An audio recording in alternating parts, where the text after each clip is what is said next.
Hello నమస్తే, welcome to the Pudi's kitchen. ఈరోజు వంకాయతో మరో 2 రెసిపీస్ చేసుకుందాం రండి.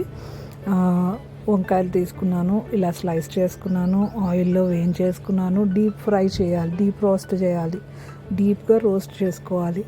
డీప్ రోస్ట్ చేస్తేనే మనకు అది క్రిస్పీగా వస్తుందన్నమాట.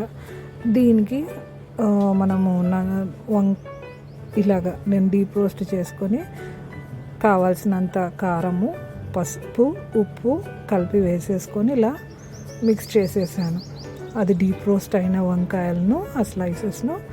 వంకాయ కాబట్టి కొంచెం ఎంత మనం డీప్ రోస్ట్ చేసినా కొంచెం మెత్తగానే ఉంటుంది. కాబట్టి దాన్ని డీప్ రోస్ట్ చేసి ఇలా మిక్స్ చేసేసాను. ఇది పప్పు అన్నంలోకి, రసం అన్నంలోకి బాగుంటుందండి. మరి దీని తర్వాత నెక్స్ట్ రెసిపీ ఏంటంటే వంకాయ గ్రేవీ కర్రీ.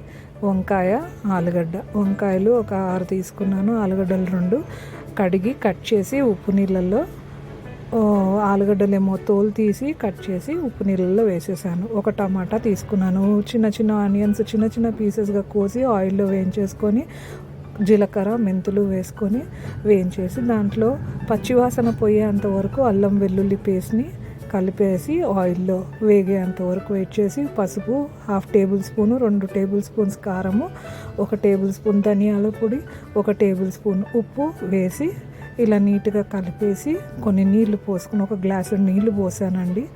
తర్వాత ఒక టమాటా కట్ చేసి వేసేసాను. కుక్కర్లో 4 విజిల్స్ వచ్చేంత వరకు వాల్ పెట్టి స్టీమ్ 4 విజిల్స్ వచ్చేంత వరకు పెట్టాను. నెక్స్ట్ కర్రీ ఆ 4 విజిల్స్ తర్వాత కుక్కర్ వేడి చల్లారాక దాన్ని మూత తీసి ఒక 5 నిమిషాలు అలా ఉడికిచ్చేసుకుంటే గ్రేవీ కర్రీ కొంచెం చిక్కగా వచ్చేస్తుంది. So like, share and subscribe to the Pudi's Kitchen until మరో రెసిపీతో మీ దగ్గరకు వచ్చేంత వరకు. Thank you, bye, take care.